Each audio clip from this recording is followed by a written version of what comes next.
What are you doing? I thought we were going to the frozen hands as you did it last week. So. I got you with a couple, like I was going to catch a pass there. How's your week been? Oh, my week's been great. Yeah, Good. it's been good. Yeah, just we're steady busy here at work and all kinds of things. Good things happening. It's supposed to be in the 80s here in New England this weekend, so pretty happy about that. Yeah, we had a bunch of rain last week, and it's been pretty humid. And yesterday with the heat index, it was 99 degrees. Summer is officially here. So cool. So before we get going, how's your new house? It's great. I'm pretty much settled in, other than I got one room that I can see down the hall that's still got some kids' toys in it. And but other than that, it's phenomenal. Thank you for asking. It's still a little like unreal. It doesn't, you know what I mean? Like it's surreal to wake up sometimes in a new place and be like, this is for forever. Like, it's just unless of course you've been taken hostage, and that's a completely different new place. Yeah, that's a different subject, but we won't go there. But as always, let's kick the show off with some shots on goal. You're up first. Okay. I've got 3 of them. Want me to just run them down? Go ahead. I got like 5, so go ahead. Well, the first one is actually would involve Wes, right? Because I've been seeing that Britney Spears' fans are going on Instagram and asking her to stop posting racy photographs, right? And I had a couple quotes from a couple of people that sent her posts, and one of my 2 favorites are. One user said, we don't need to see the same photo 5 times with different filters. And then one other person just simply wrote, what are you doing? Yeah, she's a mess. But aren't we all? Like, at least she owns it, I guess. She's just out there. Yeah, she is. She's a piece of work. And then the other was a tip of the hat to the Kentucky Derby winner, 80-1 odds. I mean, if you watch the replay of that race and you see that horse has attitude, man. Got right up next to the other horses and looking over at him, like giving him the horse middle finger as he ran by. And I was doing some research on some of the stats, and these are the most ever that was bet on the Derby, $179 million. But the thing that jumps out at me is only $500,000 was bet on Rich Strike to win.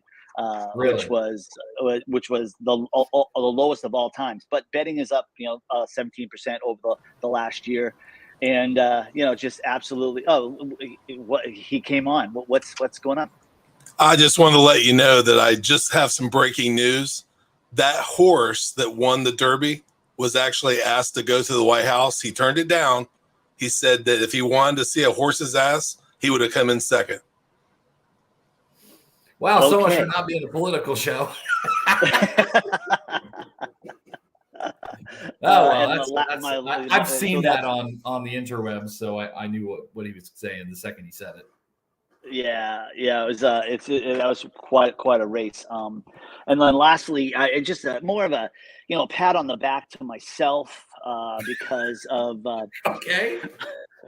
I am clearly a clairvoyant. When I announced last year it was going to be the longest summer, I was a year ahead of myself. The Boston Red Sox, other than beating the world champions last night, because Devers hit a grand slam, I think it's going to be a long summer. Again, you just don't have any pitching. No. Pitching's not good. Pitching's not good, and it's such a big deal. But I got a couple of things I want to run down. These Celtics play tonight. Hopefully, go up 3-2 over Milwaukee. It's a great series. Man, doesn't it remind you of the '80s Lakers Celtics a little bit? It kind of does. And I can never pronounce his name. The Greek freak. What's his name? Giannis, whatever his last name is. That guy is so fluid for such a big, massive human being, and it's incredible. Yeah. And hopefully we get this win and we move on to Miami and get that and go to the finals and play whoever. But they play tonight. Right. Elon Musk has mentioned he hopes to quadruple the number of people on Twitter by 2028. And I don't know. I know it's social. It's a social media app, but I feel like Twitter is not. Twitter is more like if I'm looking for news, like something that's happening. If Facebook's down, I'll go to Twitter and type in, "Is Facebook down?" and it'll pop up. Yeah, Facebook's down. Like I don't go there for social stuff. Do you? Well, I hope. I'm going to be very clear. I am not a fan of Twitter. Especially from a business standpoint, we were talking about it here in the office just today. We're building a social for the other company I'm a partner. We're building a social following, and just randomly, like 20 or 30 people will drop off, and then the next day 20 or 30 people will join. I maybe it's just me, and maybe it's a boomer thing. When I join for a reason, and I'm gonna stick around and see what goes on, Right. So I'm not a big, and plus with Twitter, and I don't know if Elon will change this, everyone can just hide behind an avatar and say whatever they want. So there's no accountability. So yeah, that's my view on that. Well, there's not much accountability on any social media for that part. Good point. Yeah. I did watch Ozark last week. I don't know if you caught the end of that. Did you see it? Nope. Have you watched any of it? I think I stopped watching it in the second season. Gotcha. End was a little, you see like these endings of TV shows, and some people like, I didn't like it. It left. I mean, I don't know. I don't like if somebody's watching this, and they haven't. It's like it just left me feeling kind of empty. Like I wanted to see like finality to it, and there just wasn't any. But if somebody else watched it and they like the ending, feel free to comment. Bitcoin is down right now. I've turned into a Bitcoin guy, right? Bitcoin's down. If you're going to buy Bitcoin right now is the time to do it. I think it's going to go back up. And I think for two reasons, and I was talking about this last night, follow the money. There's a lot of institutional money going into Bitcoin that people don't realize, number one. And then secondly, the younger generation below us, my son's 25, right? These kids, they're into this. And if they're into this, it's going to happen. You're right. Follow the money. When Citibank and Fidelity and all of these other companies are getting into it, it may not look exactly the way it looks right now in 5 years, but it's going to replace the way that we trade. Let's just put trade things. It could end up being the way we shop. Who knows? Oh, it's on our website on incrediblebags.com. You can buy with Bitcoin right now. No one's ever done it yet, but you can buy with Bitcoin. So, well, you do know that the very first Bitcoin purchase was pizza, right? Right, that's true. Right. And if they still have that Bitcoin, they are freaking rich. But right. Wes, can you throw up that link to the? There we go. So I saw this pop up the other night on ESPN where Chris Paul is upset because a fan at a Dallas Mavericks game and it's something to do with his family. And no one knew what happened at that moment. But then this pops up the next day, and I had to laugh like, dude, you got a couple of dudes, and they show the kid that gets thrown out, and he looks like he's probably 17, 18 years old, and he's right down front and apparently right behind Chris Paul's family. He's trying to give his mom a freaking hug. they fire his ass out, They quit trying to hug me. I know I'm Chris Paul's mom. Stop it. Yeah, young man, stop hugging the mom. And by the way, Santa Claus is not real. You're right. My daughter may be here. But anyway, that's all I've got for Shots on Goal. I'm excited to see the Celtics play tonight. Hopefully we get another win and move closer to the next round. But without further ado, let's bring on our guest, Mr. Steve Rizzo. Good friend of mine, good friend of the program, good friend of Mr. Lord and Mr. Wyatt's. He's got a new book out, which I have right here, which, by the way, I always have to show this to everyone. It says, "To the Bam Man, friendship is priceless. Peace and laughter, Steve and Bob." And this is written in like the most chicken scratch, like cursive from the 8th grade ever. And I laugh only because I laugh about it because, and maybe this is something we can actually talk about for a minute. It's so interesting in the world we live in that we don't write very much ever. And so it's almost like I have notes here for today, and they're written in chicken scratch, Sanskrit, and cursive. Like it's just this weird hodgepodge of nothingness. Steve, do you find that when you're writing? I hate writing, but sometimes you just have to do it. Right. As a matter of fact, whenever every book that I've ever written or anything that I ever write, I always do it freehand first. There's something about that process. I always view it as something's going through my body, through my blood, through the hand, onto the pen, into the paper.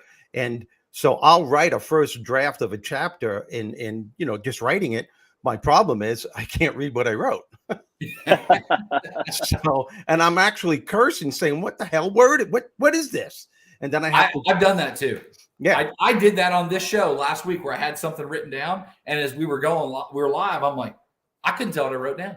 Yep, figured it out during the show. But hey, I wanted to ask you. I was watching something the other day, and I can't remember who it was. It was a comedian, but he was talking about like doing actual improv, right? Like actual improv on a stage. And because you've done stand up your whole life. And I know when we have conversations or when we do our show every other Thursday night, we'll talk about that in a little bit. I know there's some improv between the two of us and you're very natural at it. Yeah. But do you prefer stand up where you know what the routine is going to be, or are you good on the other side of it where somebody heckles and you throw something back at them? I mean, what's your take on stand up versus improv? Well, I'm very spontaneous. As when I did stand up, I was very spontaneous. Yes, I always had a set, but I also learned that there's an awareness in everyone, and I'm in tune with that. And something says to me, "Go for it," and I'll just start spewing out stuff, maybe from the topic that I was talking about, but I'll just add to it, knowing, and then that's how I've written all of my material. All of my material on stage was written by stuff that I had no idea what I was going to say. And a lot of times it could be from hecklers. I was noted in the comedy business as the person that will put the hecklers in their place, and I was crude. I was, and I would warn them too. I would just say, "Look, I'm going to embarrass you so much that you'll be afraid to walk out because everyone will be going, there goes the asshole," Do you have like any an example or two of that, of like you remembered when you ding somebody? What was it like? Yeah. You want me to give you? Yeah. Okay. Yes. This isn't a PC show. We have Carolyn Mathis say the F word every other week that she's on, so we're good. Yeah. Yeah. Whatever you want. Yeah. There were quite a few. One, I was at the Comedy Store in Los Angeles. This is in the early 90s. Late 80s, something like that. And in the Comedy Store Forum, they always had people, comedians. One guy would go on, do 20 minutes, and then he'd introduce the next act, and he would introduce the next act.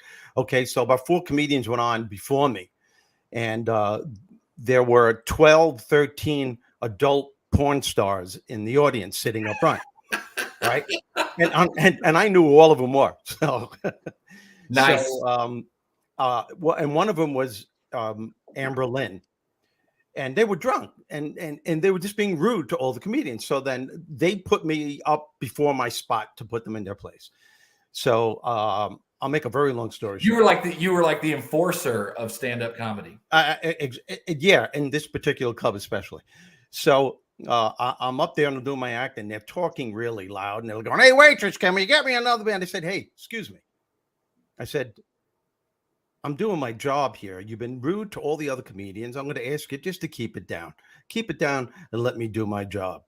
And she goes, "You call that a job?" And I said, "Yeah, I don't go to where you work and smack the dicks out of your mouth, do I?" So everyone starts laughing, right? And as everyone's laughing, I go, "Ladies and gentlemen, let me introduce to you the adult porn star, Amber Lynn." And she has her whole cast of actors here, and some people are clapping and they're going crazy over her. So she said, "So you really call that a job?" She goes, "Yeah, that's my job. I make people laugh." She goes, "Well, I'm an actress." And I said, "No, you're not an actress. You're not an actress." She goes, "Well, yes, I am." I said, "Katharine Hepburn is an actress." She goes, "Well, what's the difference?" I said, "Okay, I'll tell you." I said, when Katharine Hepburn has a script, and that script says that you just lost the love of your life, and she has to muster up all the energy she can to feel that pain, and it's got to show on the camera, on the screen, so people are actually feeling her pain. I said, that is acting. I said, when you get a script and the script says that you have to have a black cock up your ass, one in your mouth and one in your twat. I said, you're not acting. You have a black cock up your ass, one in your mouth and one in your... And the audience, you want to know the funny thing about that? The audience is howling. And in the back, I hear Eddie Murphy's laugh. And I said, Eddie, is that you? And he goes, So anyway, they all walked out after that. And everyone was. What did, when you were a teacher at West Babylon Junior High, 7th, 8th grade, what did you learn from that you still apply today?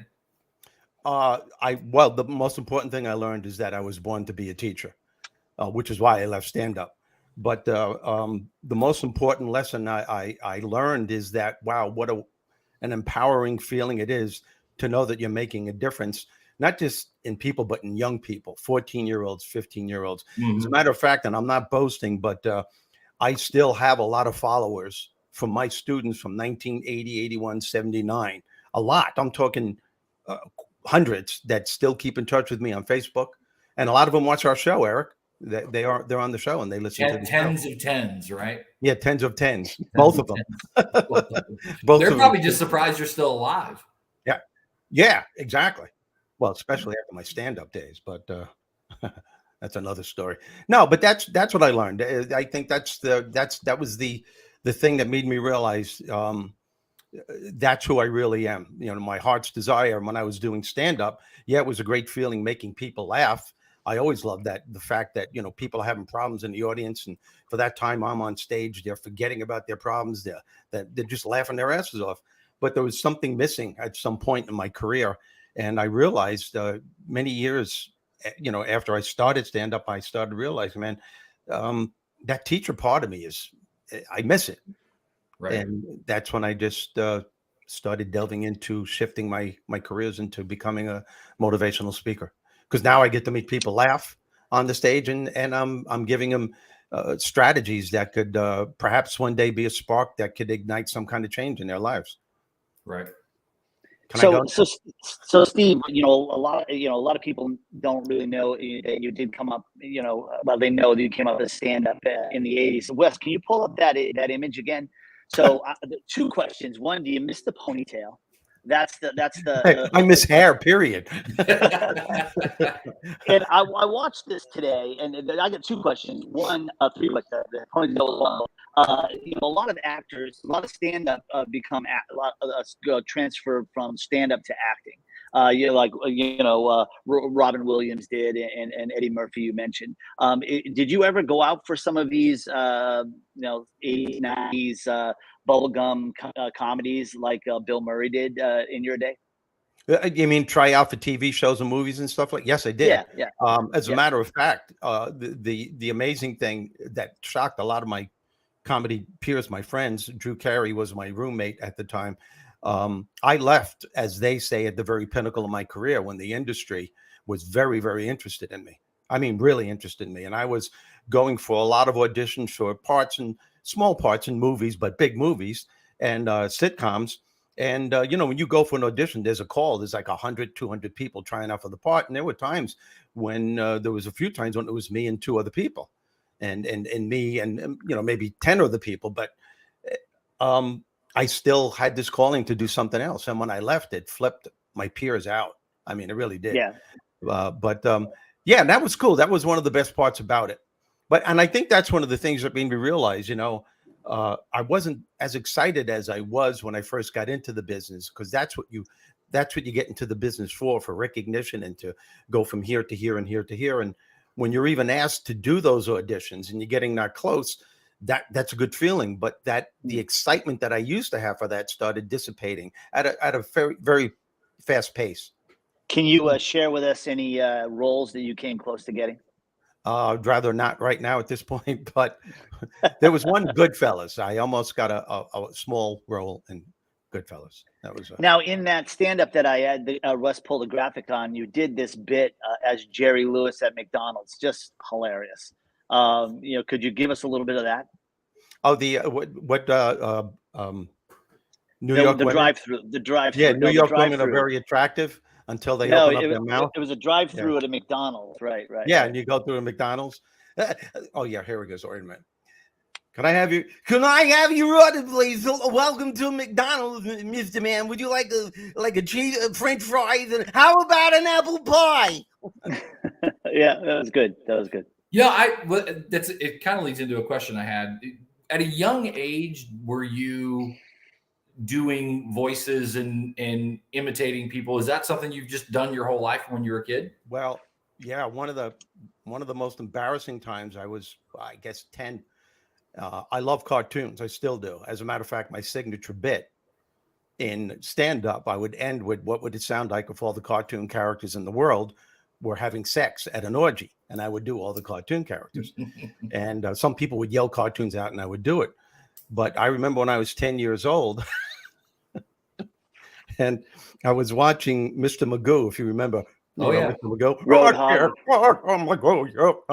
So there I am on my stomach on the floor watching Mr. Magoo.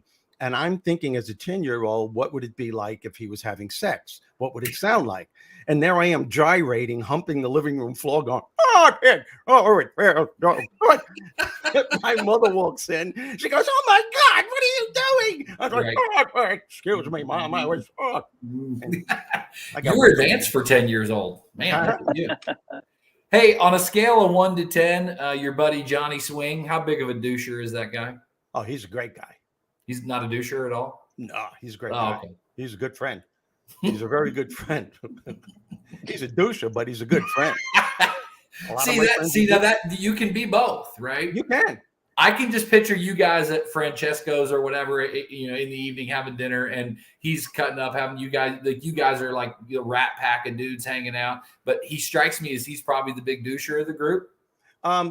He thinks he's in the mafia. He's got connections. And he looks like it too, doesn't he? Yeah, I'm just saying. I know, he looks like one of those guys, and he goes, "Hey, he's so Italian." Somebody will come in and will say, because he works for an electrical supply company, goes, "Hey, don't worry about it. I got your back. I know a guy. That'll hook you up like you wouldn't believe. I'm telling you." "Hey, John, that's a nice ring. You like it? I can get you one. This thing only cost me $250. It's worth $1,500. I know a guy. I can hook you up." No matter what you talk about, he knows a guy. He's that guy. I can tell. I can tell from my interaction with him. He's that guy. Oh, he absolutely is. But he's a sweetheart, and he's a teddy bear because he'll do anything. If he likes you, he'll do anything for you. That's the kind of guy he is. Well, let's get into this a little bit. I want to talk about this. I know you've got a couple other books out. Get Your Shift Together is one of my favorite books I've listened to over the last couple of years. And I'm starting to dig into this a little bit. And I know this took you a long time to write because, and I've heard you say that you thought you were done. And then Bob, which is God or the universe, or as our guest a couple of weeks ago said, the divine, which I loved from, what was his name, Tim? The sauce guy? The hot sauce guy. Oh, Joey Rapice, the divine. And will you kind of talk about where this came from and why it took so long to write it before we kind of get into it? Yeah, sure. I about 7 years ago. Yeah, I was in the middle of a divorce after 30 years, and I just went into it was the worst time of my life, and I started sabotaging things in my career, my speaking career, and I just couldn't focus. And I woke up one morning, and I'm the one that initiated the divorce, and I think that's what bothered me the most. And I looked at my wife at the time, and I said, I'm moving to California. I don't even know where that came from. It just said, I'm moving to California. And she said, "What is wrong with you? And let's at least go to help, see somebody. This doesn't make sense." And I have friends that live there, and they set me up, and I rented in a condo in Marina Del Rey. I stayed there for 2 years. I knew I had to face my demons, whatever they were. And one morning, it was about 5 o'clock in the morning, right after I was working out at the 24-hour gym in the area. I was walking on Venice Beach, which is not a safe thing to do that early in the morning. And I lost it. I absolutely lost it. I just tears, and I'm yelling at God, and I'm going, why is this happening? And all of a sudden, I said, why am I here? What am I doing here? And what's wrong with me? And I took another step, and I heard something within me say, you know why you're here, and you know what's wrong. You're just too caught up in your own drama to find the answer. Mm-hmm. And right then and there, I went, holy shit. And it was so clear. It was so crystal clear.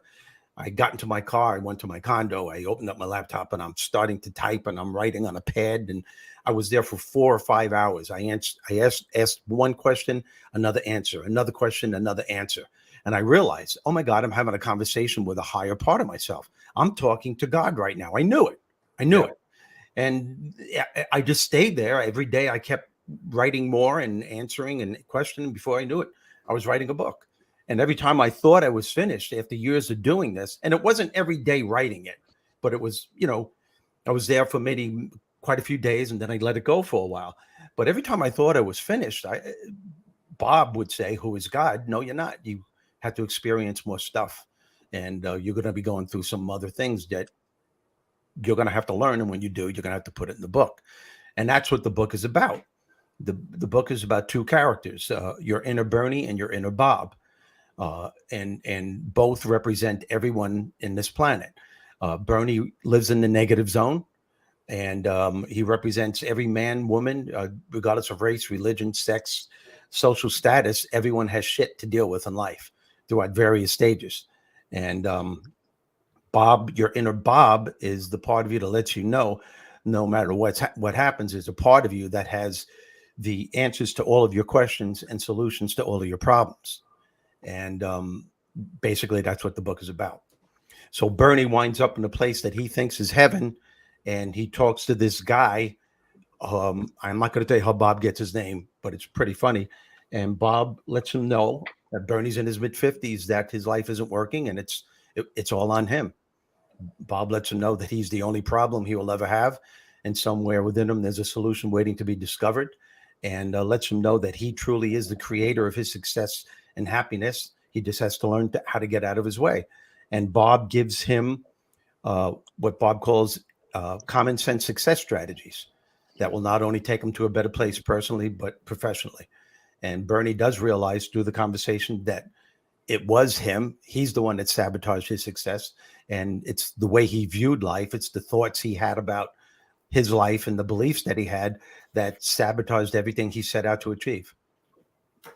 One of the things that you just talked about was, being on Venice Beach and hearing God talk to you. And it's something that's on my mind a lot lately in the last probably couple of years. And I know, Tim, we've talked about this probably in Megamind and stuff like that, but we think of intuition as a negative thing. Like my intuition says, don't go down that dark alley. But a lot of times our intuition is some God or the universe or the divine telling us, you should go do this. And we don't act on it. We talked about this a couple of weeks ago where you drive down the road and the killer of adults' lives are, I wish I had this. I wish I'd done that. I wish this happened. And we stop taking action on things. And so you heard this voice and you immediately were just overwhelmed and took action on it. Yes. And by the way, intuition is the God part of you talking to you. But here's the thing. Your intuition speaks to you a lot softer than your inner Bernie does. And Bernie's problem was that he was listening to the big mouth inside of his head all the time.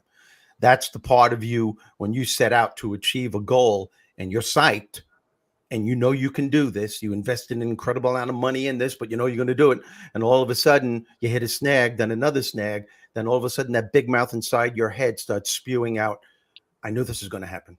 Every time I try to achieve something, it never works. I always go 2 steps up and 5 steps back. Why is it that everybody else has what I want? I'm not lucky. Everybody else is. I should have played it safe and I never should have. That's the part of you that destroys your life. Yeah. So the big mouth is so much louder than your intuitive voice. But Bob teaches Bernie how to listen to that intuitive part, that silent voice that is more powerful than anything. And once you learn how to connect with it, it won't make your problems go away, but it will guide you how to work you through the problem. And that's one of the reasons why we're here on this planet.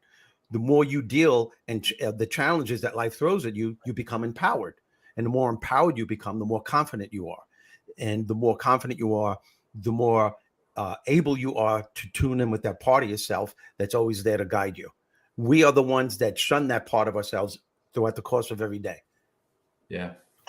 So, Steve, are you going to be taking? Are you back to doing stand-up motivational at this point after the pandemic? And will you be taking that message of your book on the road? I'm going to be bold, and it's a great question too, Tim, because that's something that was a concern to me, because I didn't know. A lot of my clients are Fortune 100 companies, and I don't know how some of them are going to respond to someone who's saying that, to succeed in business, you have to connect to this part of you that can deal with any challenge that life throws at you. But the more I have been investigating it, I'm realizing that there are a lot of CEOs out there that, and even if they don't, I am going to, I already created a program, as a matter of fact, Tim. It's called the Bob Factor. And this is a program to show all of my clients how to embrace change, leadership, how to start your day with an unstoppable attitude to succeed. And it's all based on the strategies from the book.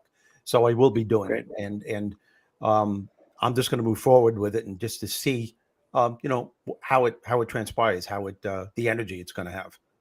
Well, good for you. I'm always curious with authors. Do you have a favorite chapter in this book? Lately, it's I think it's chapter 12, the one that's called Believe. Yes. That one just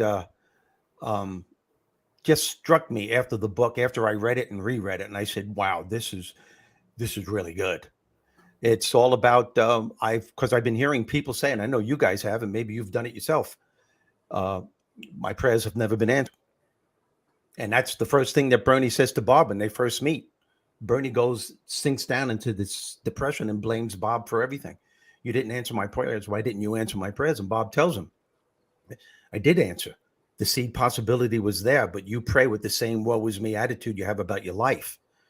In that chapter, Believe, he shows Bernie that when you pray, your mindset is crucial.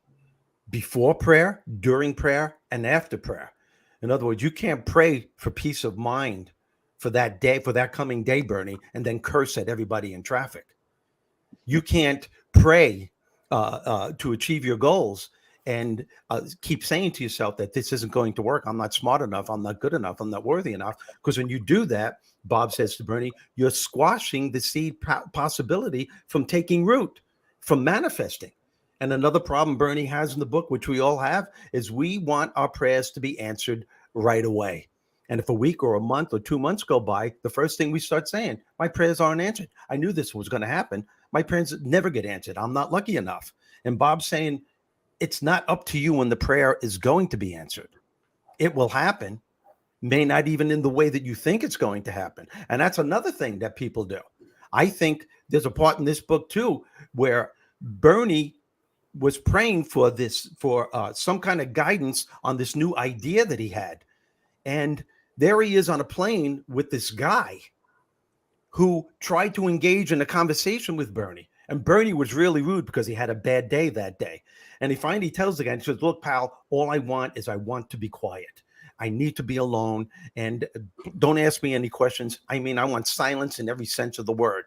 And then Bob makes Bernie realize that this guy was the seed possibility to a prayer, to answer for that prayer that he wanted answered. This guy would have set up the connections. The connections would have led to the discovery and the enforcement of this new idea that he had, but he blew it with his negative attitude.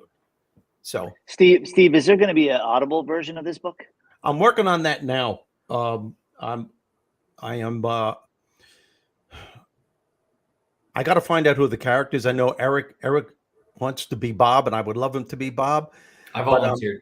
And here, Eric already thinks he's God. I know. That to him. Well, he would be a great Bob for a reason. He's funny. He's really bright. And I know he could read good. And I think he'd be a really good actor. You have to act to do the audio in this book because it's all dialogue. But and a part of me is looking more for a voice that sounds like a Morgan Freeman or a James Earl Jones type of. So like Wes Wyatt. Sort of like Wes Wyatt. Yeah. So yeah, I'm in the process of doing that. I'll be doing Not that. Wes Wyatt. No. So Yankees or Mets? Good. Excuse me? Yankees or Mets? Oh, Yankees. Okay. Calm down. That question. Oh, what the hell? Just asking a question. What are you insecure about?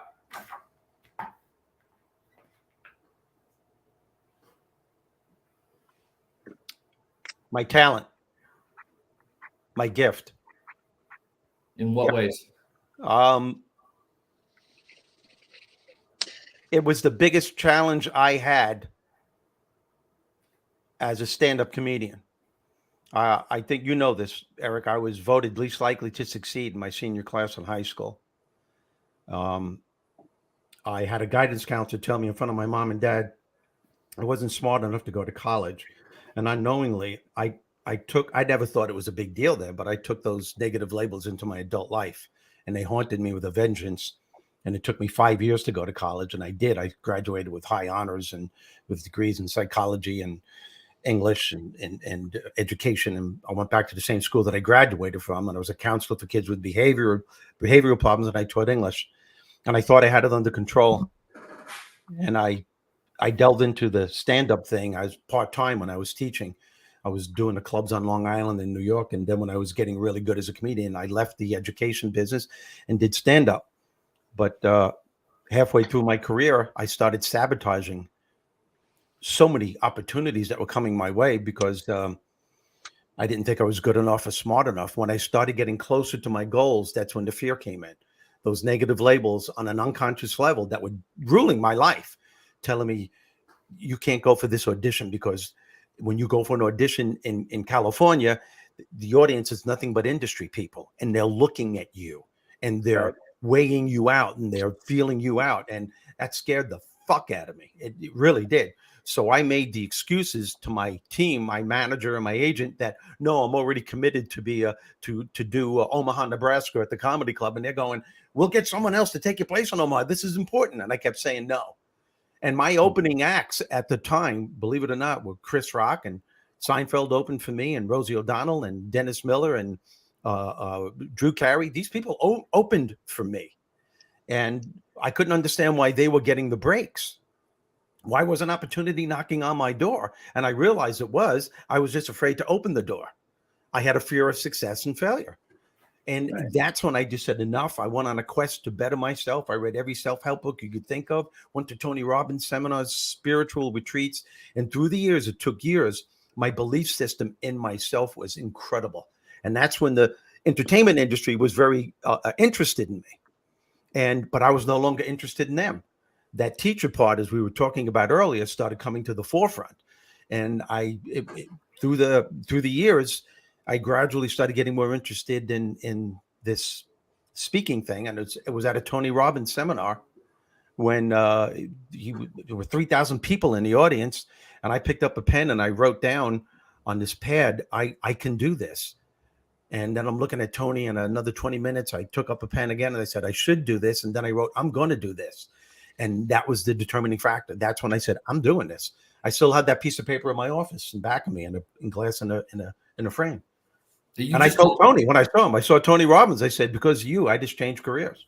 You just talked for so long. What the hell were you insecure about? I forgot. His talent. Oh, yeah. Sorry. My point is that everyone in your circle could say that you're great and you're going to be the next one. But if you don't believe it, it doesn't mean shit. It doesn't mean anything. Well, I have a last question. So, Steve, you're stranded on an island, and you can only take one musical album with you. What is it? He's praying. He's talking to Bob. Beatles' White Album. Okay. Nice choice. Not a bad answer, right? There's not a bad answer. The reason why I paused because I didn't know what Beatle album it was going to be. Yeah. Hey, we're going to wrap this up today. Steve and I have a show every other Thursday night. Well, he has a show. I'm lucky enough to be involved in it. There it is right there. So that's this Thursday night at 7:00 Eastern, right? Yeah. And we have a great time, a lot of interaction, a lot of people jump on and comment and all sorts of stuff. And it's a lot of fun. We have a good time. You may see Stretch Armstrong. We're going to have a little wine. There's no telling, but where can they get this at? You can get it at yourinnerbob.com. innerbob.com, your innerbob.com. Which is scrolling down there on the bottom. They can get it on Amazon too, right? Yeah. If you go to innerbob.com, it's all there. The Amazon or PayPal, whatever you want. And it even has excerpts from the book. If you, want to read what some of the chapters are about, you can do that. Cool. Wonderful. Cool. Well, guys, this has been fun. We will be back next week. Hopefully the Celtics get a win tonight. And Steve, I don't know if you know how we end the show, but